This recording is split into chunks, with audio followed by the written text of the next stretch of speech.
Hello, everyone, and welcome to another edition of Just Unsecure series on information security and cybersecurity.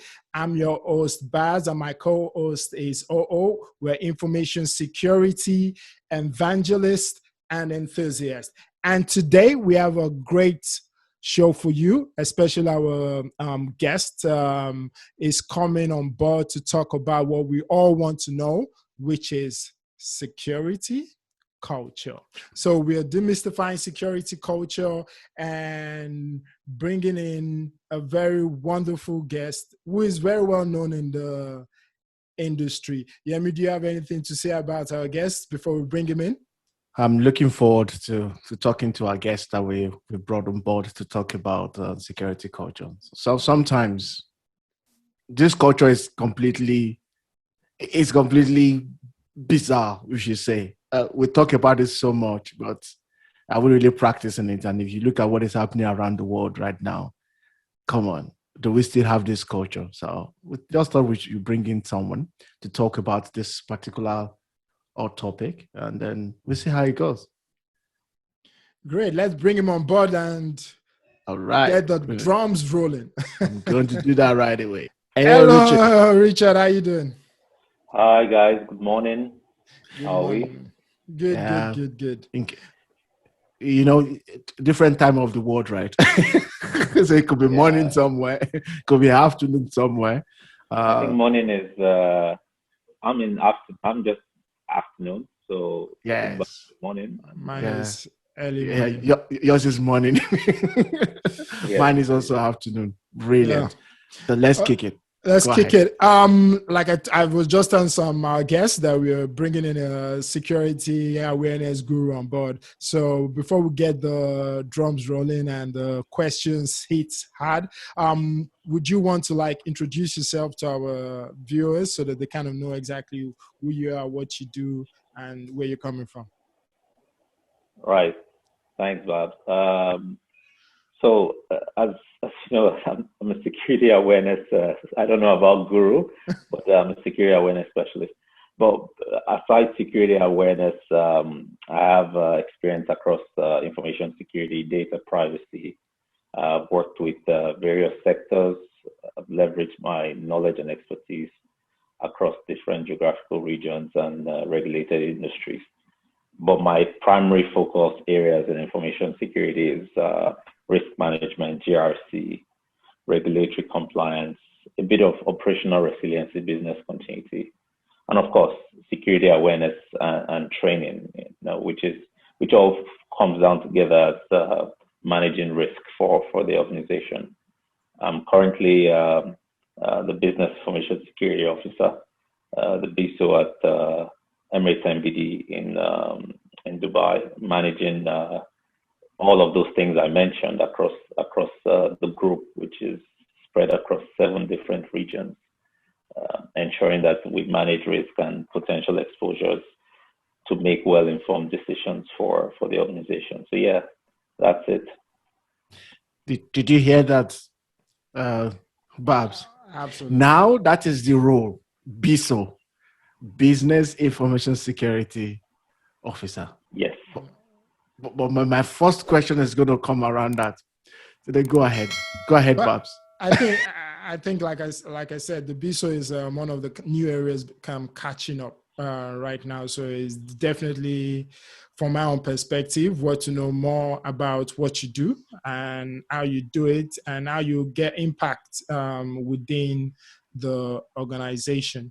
So, maybe my first question was going to be more detailed, and I was going to ask, so I'll break it down. What is the security culture? How do you impact security culture within an organization?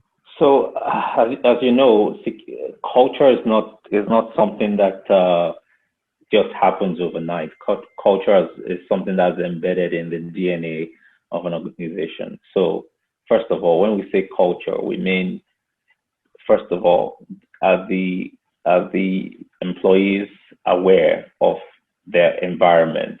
Are they aware of the kinds of things that impact their day-to-day operations? Now, if awareness is the first step, the behaviors and the habits become the second thing you tackle. Okay, now that they're aware, how do you impact behavior? How do you impact change in habits? Because one thing we fail to understand is um, when somebody is in an organization, they become part of the organization. So behavior is not something that you just change just because you've watched a 1 hour annual compliance training video. Behavior is something that is repeatable, and it's when that behavior becomes, something that is consciously, influenced by security, that it impacts the culture.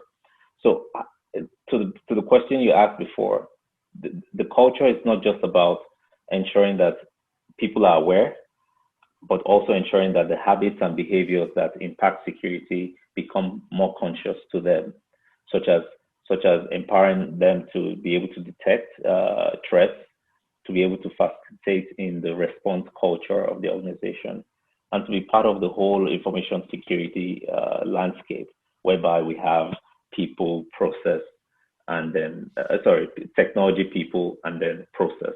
So that people part of it is very essential. I think people use different terms such as human risk management or behavioral change management, but all in all, it all comes down to how do I change behavior to impact the culture of the organization, which is the difficult part. Awareness is easy, behavioral change is more difficult. Then cultural change is the most advanced, because that takes a long-term view when you look at the organization as a whole. Wow. So if I may ask you, because that is, you just touched one of the things you were talking about before you joined the call. Like, yes, everybody talks about security culture, awareness, but over years, this has become really something that maybe we are not doing it well. And it's not maybe, because you can see what is happening in the world. A lot of breaches still happen every day, and human front is still the major thing, right? So my own question is, if you want to link us to your cheat sheet, so to say, let me use that. What would be your quick step to actually achieving security culture to start with? So the common way which businesses have pushed, organizations have always pushed security awareness is through fear-based, I call it fear-based motivation, whereby you scare employees with threats like, if you don't do this, this bad thing will happen. So over the years, it's become clearer that this traditional approach of security awareness training, which feeds off FOD, which is fear, uncertainty, and doubt, doesn't really work. It just paints employees and users as problems in cybersecurity. We've heard this phrase, weakest link. The weakest link, the employees are the people who leave the companies vulnerable and open to attack. When really, in the real sense of the word, the employees are actually the business strongest assets. So I think the first thing around, when you look at awareness from an organization, is from the security point of view, whether you're the CISO or the BISO or the security awareness manager, threatening employees with punishment or feeling ashamed that, oh, this is the fear, or you leave them in a constant state of anxiety. It doesn't help them to think clearly about the threat. All those heavy-handed scare tactics, it only makes employees disgruntled and even uninterested in security, right? And sometimes they actually think that the threats are exaggerated, right? Somebody has been in an organization for 10, 15 years, and you're telling him, oh, if you don't do this, if you don't do that. In his mind, it sounds a bit exaggerated. It sounds like, I've been here long enough, nothing has happened, right? How do you make me, the employee, become more interested? How do we make them trust security by doing the right thing? So I think the first thing is getting away from that traditional approach of selling security awareness as fear or uncertainty and doubt, right? And then engaging the employees and engaging your team members with materials that can actually, improve the cybersecurity awareness culture. one of the things that I've seen work, if you talk about cheat sheet, is experiential learning. It's giving experience through learning. So traditionally, we have a training material where somebody just watches the video for 15, 20 minutes every year, click next, and it's done. Those kinds of things do not work, right? Because at the end of the day, you may even find out that many people are not doing the training, or even the senior executives who could potentially be exposed to risk are getting either their executive assistants or even someone in their team to just do it for them, right? Experiential learning is ensuring that the end user is learning what you're trying to do by actually doing it, participating rather than telling. That way they can champion your security initiatives, right?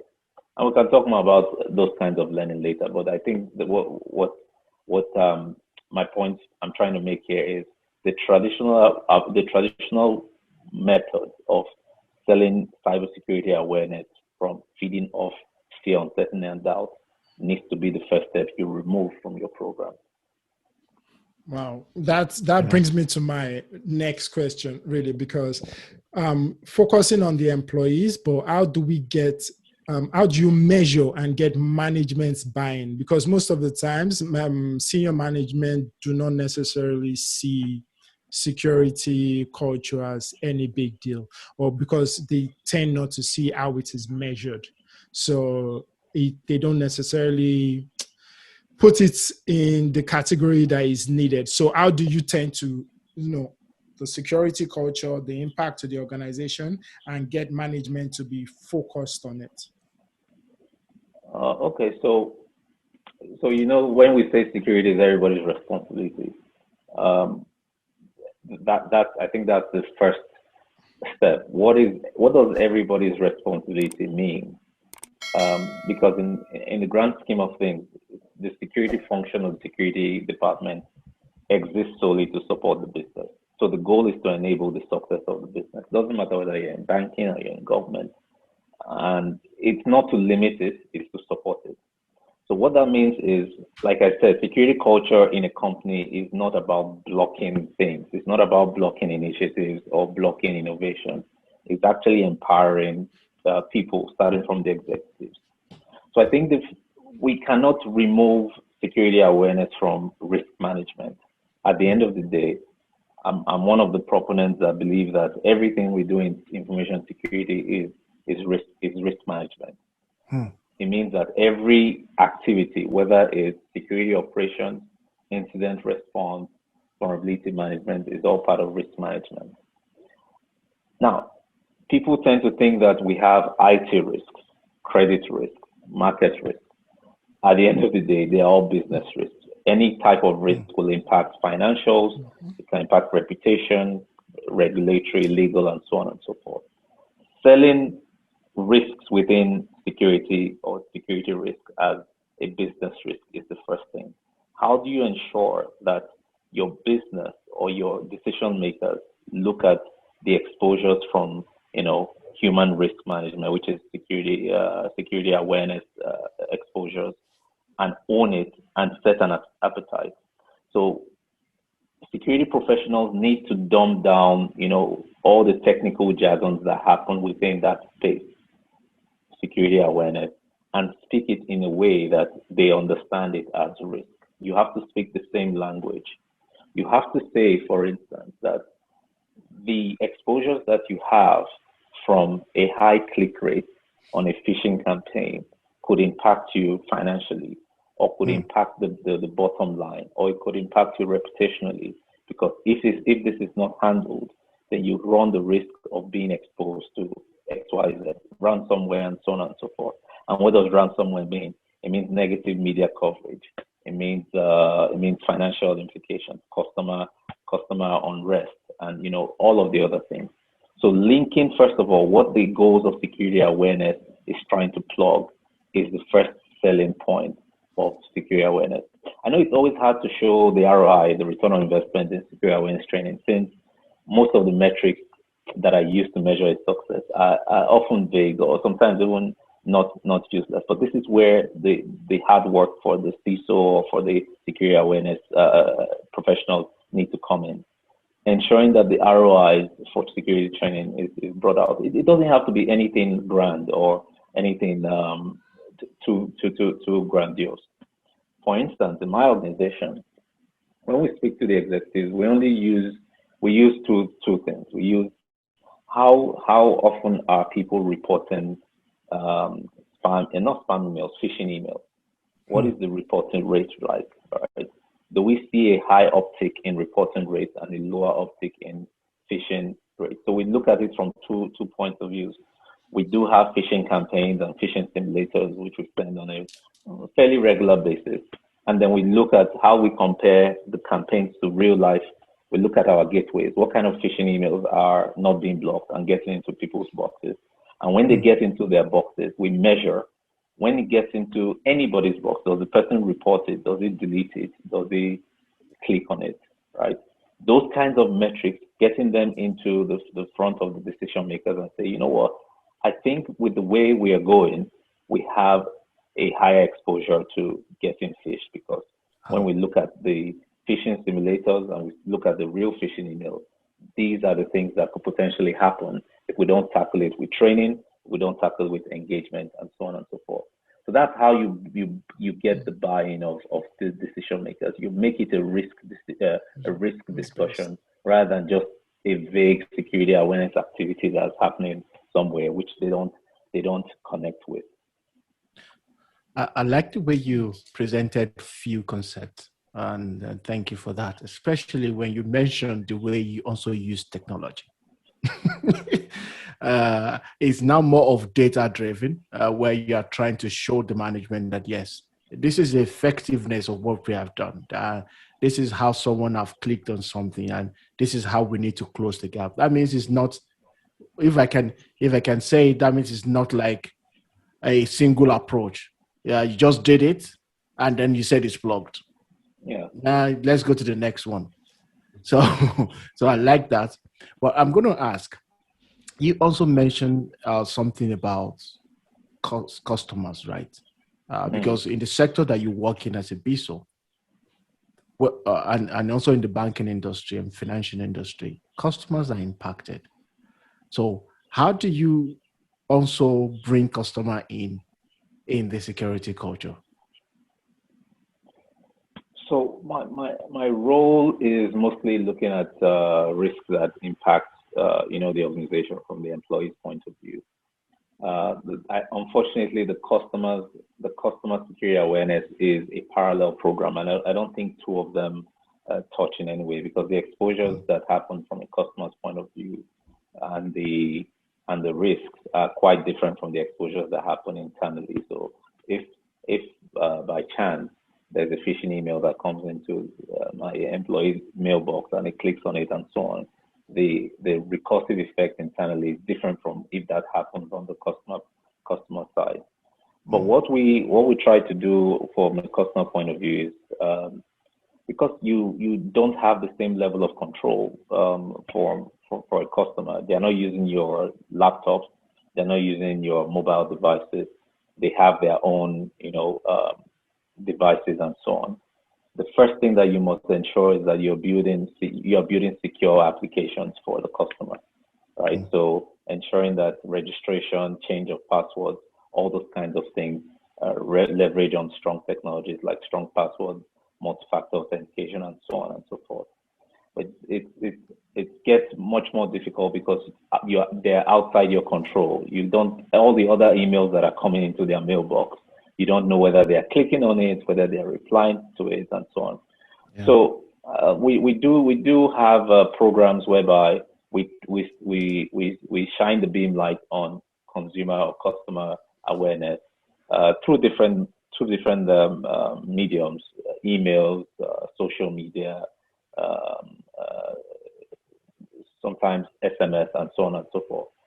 But I think the consumer, and not just for banks or not just for organizations, just across society, I think we have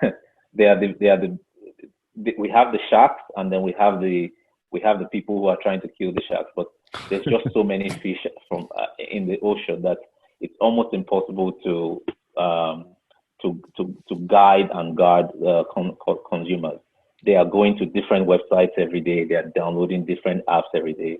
Many of them don't know anything about security awareness, no matter the amount of emails you send to them. So from your own corporate responsibility, the best thing you can do is ensure that they at least have that knowledge of what are the key things you need to do. Don't visit websites that are not, HTTPS. Don't put your credit card or debit card in a site that you're not sure of.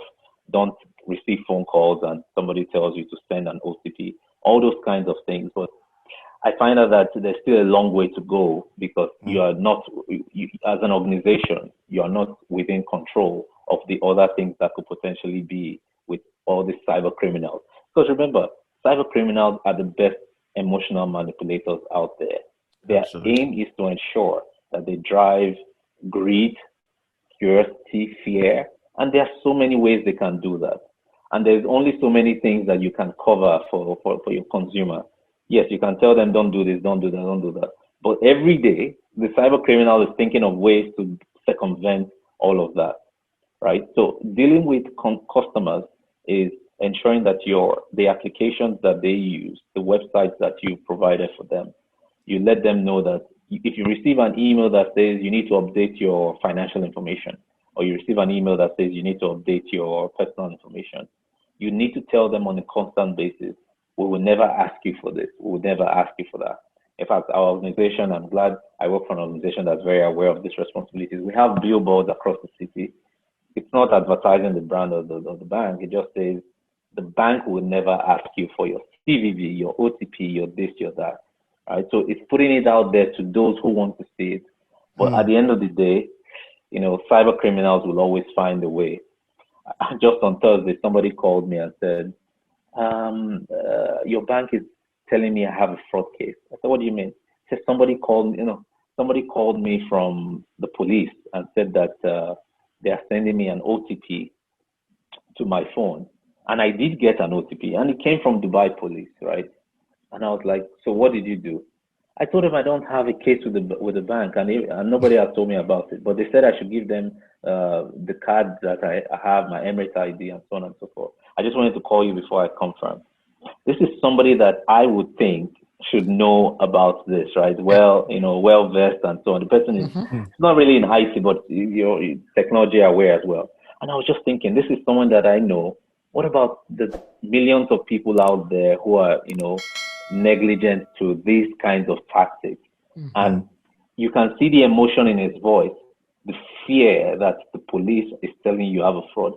It suddenly just removes any thought of reasoning from you, and you just want to, do whatever they say. And that's how it works. So awareness is something that I think society as a whole needs to take grasp of. Maybe government entities who have ministries that touch on societal well-being, because if continually customers, it doesn't matter whether it's from a bank or from anywhere, if people are targeted because the cyber criminals keep knowing that if out of 500,000, even if it's just 1% of that bulk, one person falls for it, or that percentage falls for it, they continue staying in business, then we need to find a way of making it much more difficult and frustrating for them. But there's only so much a business or an organization can do for the wider public. Wow. Thank you for that. Thanks. As in, you always lead up to my next question, which I like. You talked about the consumers, and you also talked about within the organization. We're in a modern day, I won't say modern day, but we're in a new era where we have the COVID-19 and remote workers. Everyone is probably working remotely now, and your consumers, the business you do one-on-one, face-to-face before, it's not the case. Now, with the COVID-19 and the new ways of working, which is probably going to be something that is going to stay with us in the long run, how does it impact, or have you seen an impact in the security culture, and how do you go about ensuring the same level of security awareness or security culture is within the organization and the consumers in this new space we have now? Yeah. So some organizations were, my organization, I would say, was a bit lucky with COVID because we've always had remote working. Some people were always working remotely, and what we just did was scale up for a much larger populace. So from a personal point of view, when remote working started, we already had information security guidelines for remote working for staff. What you need to do, where you don't need to connect from, and things like that.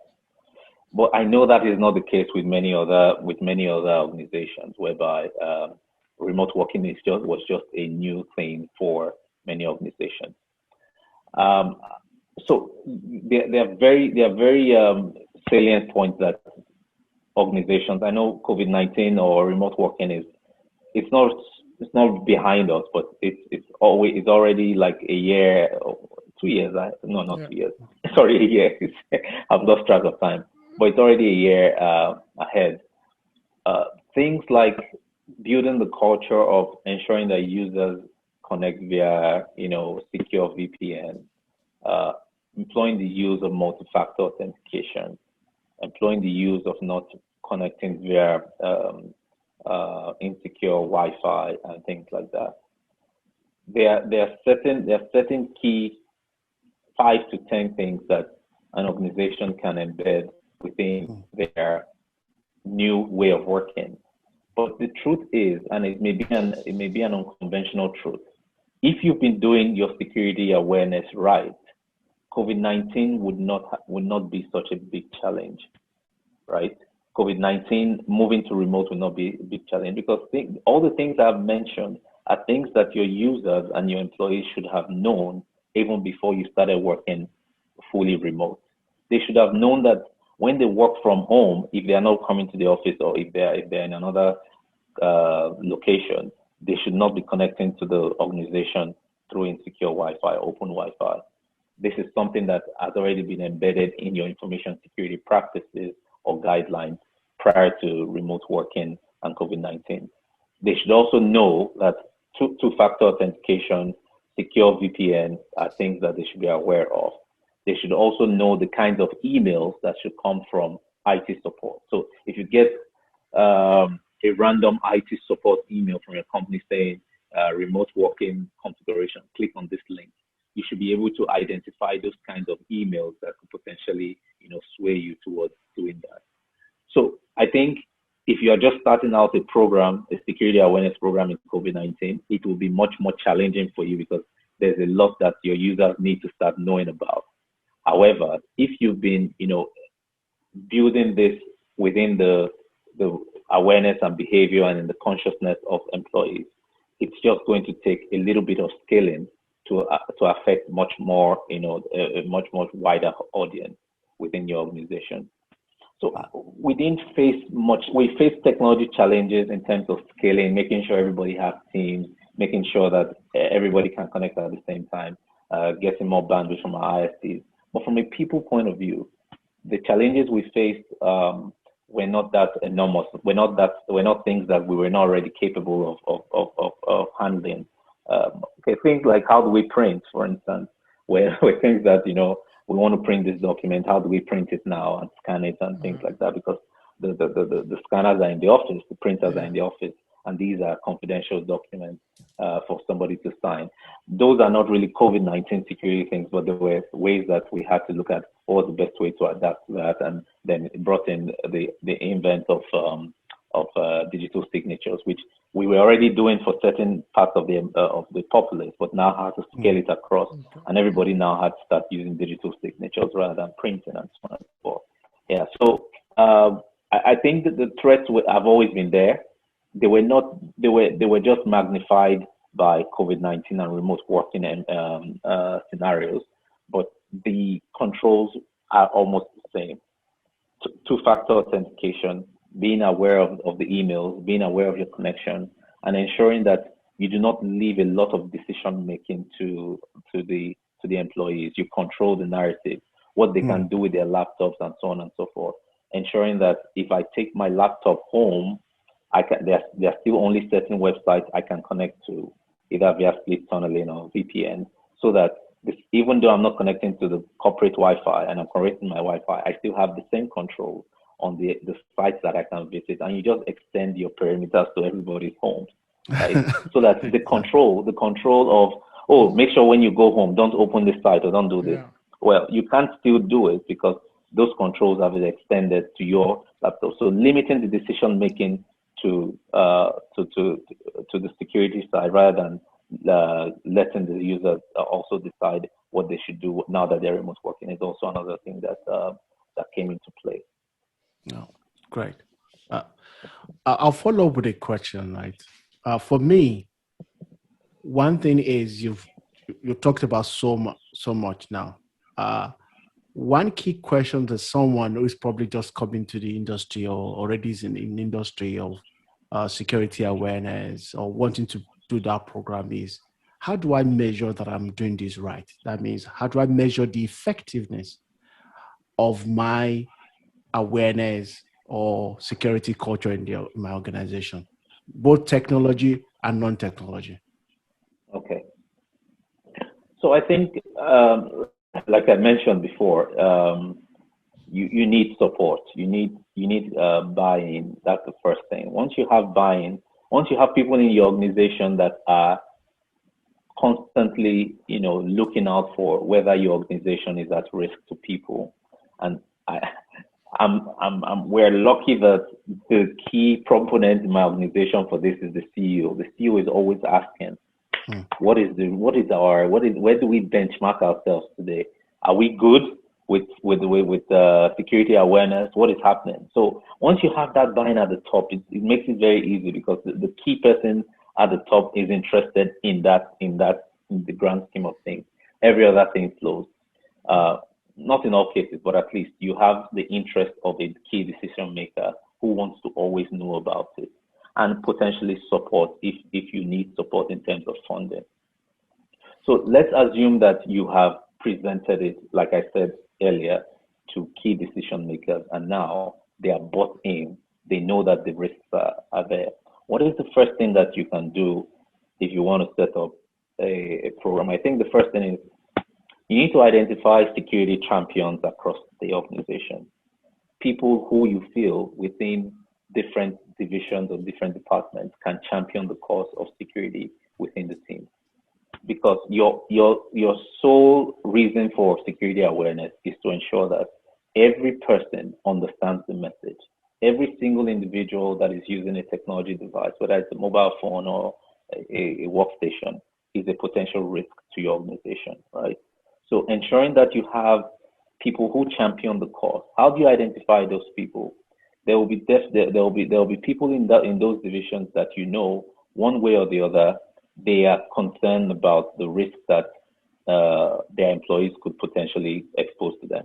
You could start with fraud, right? People are always concerned about fraud collusion, employee collusion. Check for those people in departments and speak to them and say, you know what, I would like you to be part of this program. We can reduce some of the concerns you have. Champion your security awareness, tailor it to those security champions. In procurement, they definitely know that they have issues related with people who, I'm not saying fraud, but also procurement is one of those departments I've seen where a lot of emails coming from different parties, right? So everybody's clicking on invoice or clicking on something, right? There's a potential exposure there.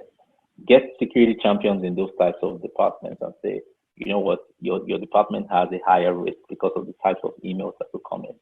Get executive assistants.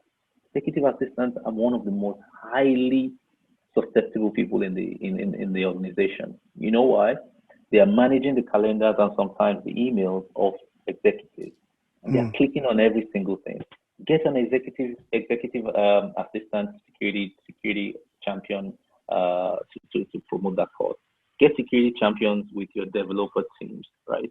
How are developers building? So security awareness is not just about the users, and it's also in the development chapters and the development teams. How is developers and application builders? How do we ensure that they're security aware, right? Now, when you identify those security champions, you have to ensure that you are not giving out the same message for all of them, right? You have to tailor the security message to the different user groups. Yes, there will be an overall security message, which is don't click on phishing emails, don't do this, check this and check that.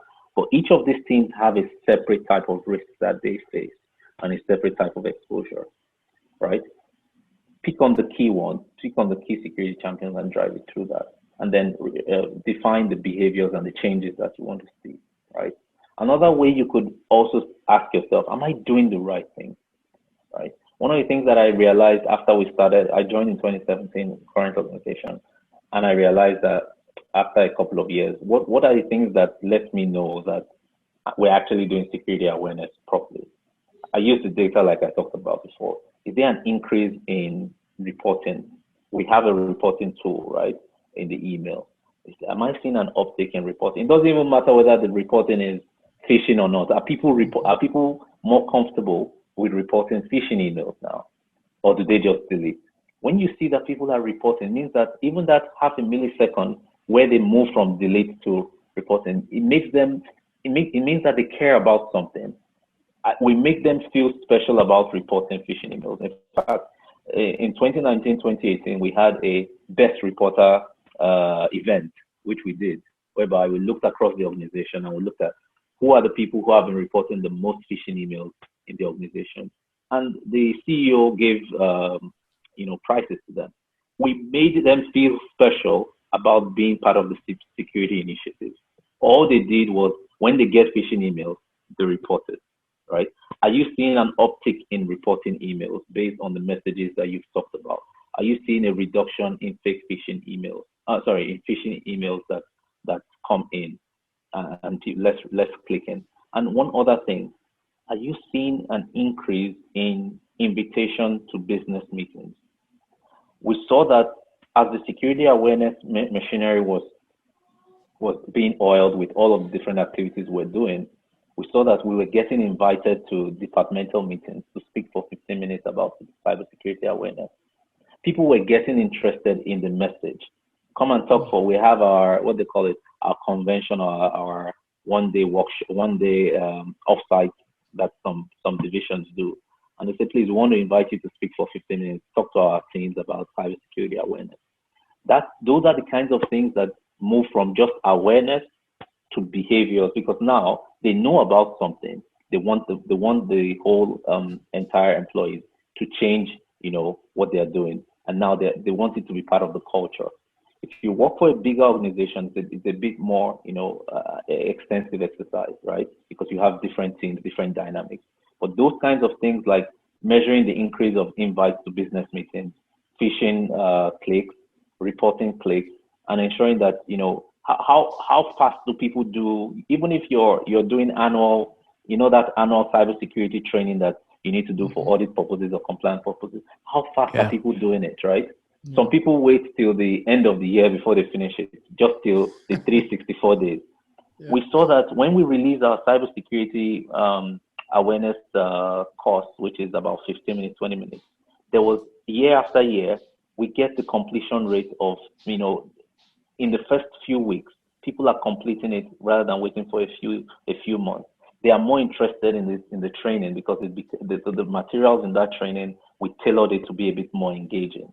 Those are the kinds of metrics that you can use to translate to the business decision makers, that we do see some improvements in behaviors. And there can be other metrics related directly to your company, but those are just some of the things that you can touch on and start with. Thank you so much. You nailed it. Thank you. Go ahead. Like I said, I was going to ask some further questions regarding the cost within the organization, but I think you kind of talked on that already. But maybe from my final question, because I don't think I have any question after this, like, what is the cost? What cost do you see from any kind of organization? Is there like a fixed, or you say, look, don't spend this amount of money for your security culture? Is there, because there is a cost to it, what is the minimum cost any organization or any small enterprise should be looking at when it comes to impacting on security culture within the organization? I don't think there's a clear-cut answer for that, because it depends on the organization, it depends on their level of awareness. It depends on also the people who are championing security awareness in the organization. Okay. I think the minimum you can do for an organization if you are championing security awareness is to have engaging materials. You have to engage. So we have you have to have different. So at a minimum, I would say you have e-learning. Okay, so if an organization doesn't have an e-learning platform where they have other courses there, I won't say you should create e-learning because it's not part of the organization's culture to have e-learning. Security awareness course will be the only e-learning material. So I would leave e-learning out of it, but most organizations have e-learning. So I think the first thing is create an e-learning material where, yes, it's click, but that is the barest minimum. And that could cost, I think the cost of that is very minimal, right? Especially if it's something that is not, extensive. Don't make it too long. Maybe something like 15 minutes, 5 minutes for question and answer. But to me, I think that's just a tick box, the e-learning. I think where I think costing comes in is you have to find a way to engage the employees with security awareness. So e-learning is bare minimum. Emails, regular emails on a monthly basis or every 2 weeks on different security, data protection, do not do this, do not do that. Those are still bare minimum. Where you start to move away from, are we doing the right thing, is where you start having, to me, sessions with different parts of the organization, which is tailored to those organizations. Now, when do I say sessions? Not one-on-ones, but now that we do teams, for instance, having a teams webinar, right? At least every month where you invite different parts of the organization. And you talk about things that are not just security from the organization's point of view, but personal things, right? What do your organization care about, the employees? What do you think they care about? Yes, they do care about, ensuring that they are not the ones who is clicking on the phishing emails. But remember that those people have homes where they have laptops, they have iPads, they have kids who are playing games on their iPads, who are playing games online. That is also security awareness. Tailor your message not just from a corporate organization point of view, but also from a personal point of view. Do they know about deepfakes? Do they know about cyberbullying? Do they know about things around cloning of websites and things like that? Things that don't even have to do with your organization. When you build your cybersecurity awareness around things that are personal to them, it moves from awareness, which is when they just know something, to behavior, which is a habit. They now start checking their habits. They start thinking, you know what you said is true. I'm using the same password I used for my iPad and outside my online banking. I'm using the same password I use for my kids, so and so. I need to change that. You mentioned something about password manager. Yes, we do not use password managers in the company, right? We change our password every 45 days, 60 days because we are traditional. But I want to use password managers on my iPhone, or I want to use password managers. How can I set it up? You start to have this session that costs nothing. You see where I'm going with this? It doesn't have to cost you so much to do these things, right? And when you delineate those types of thinking that, security awareness is only about telling us to change our passwords and not to click on phishing links or when blah, blah, blah, blah, and start making it personal for them, mixing the message. You leave that carrot and stick approach, which does not work, and you have people intrinsically motivated to do things because they matter. It matters to them. They have something to lose personally.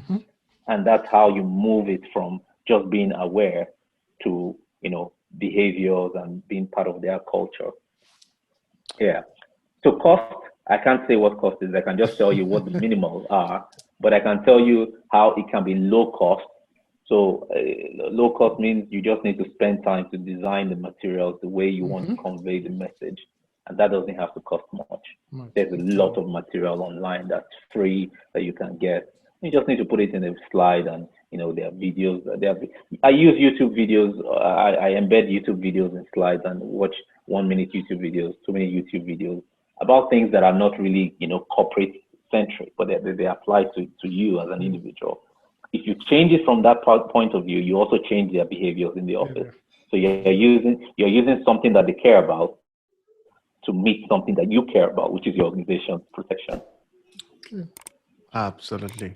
Thank you so much. I don't have any other question to ask you for now. I think I'm going to take that offline somewhere and ask you about some of the key things that probably might do around core technologies for a big organization like you do for yourself. But definitely, we appreciate you coming on board. We appreciate you talking to us on this. It personally is educative for me. It's really wonderful. I've learned new things, new ideas that I can implement, and I'll definitely do some of those as well. And with that, I want to say thank you. Babs will probably wrap this up. Yes, well, same like Yemi said. Well, I really did not know this much about the security awareness culture within the organization. I knew the basic, but not this detail. So thank you very much for coming on board to share your knowledge. And I'm sure the listeners and the viewers as well will definitely appreciate. Do you have anything you want to say to us, your viewers, or the viewers before we round up? No, thanks for inviting me to speak on this topic I'm very passionate about, and I know it's been a long time coming. I think we're supposed to do this a month ago or 2 months ago, but finally we've done this. I'm hoping that this helps listeners out there, multiple listeners out there. And my LinkedIn is Richard Yu. You can search for me, and if anybody has any questions around this topic or challenges around this, I'm always open to provide guidance. But thanks again for getting me on board. Yeah, for our listeners, you can subscribe to this podcast, and you can also ask us some of your questions. We can help you to lay hold on Richard properly, and we can use our relationship to help you answer some of the questions as well. And then based on some of our own experience as well, we can do that. So subscribe for more episodes will be coming in the next few days. And then we hope you always enjoy and learn more on security. Perhaps. Thank you all. If you want any information, email us at justunsecure.com. Follow us on Twitter, Instagram, and most especially, subscribe to the button below. And thank you, and see you all next time. Thank you all. Thank you.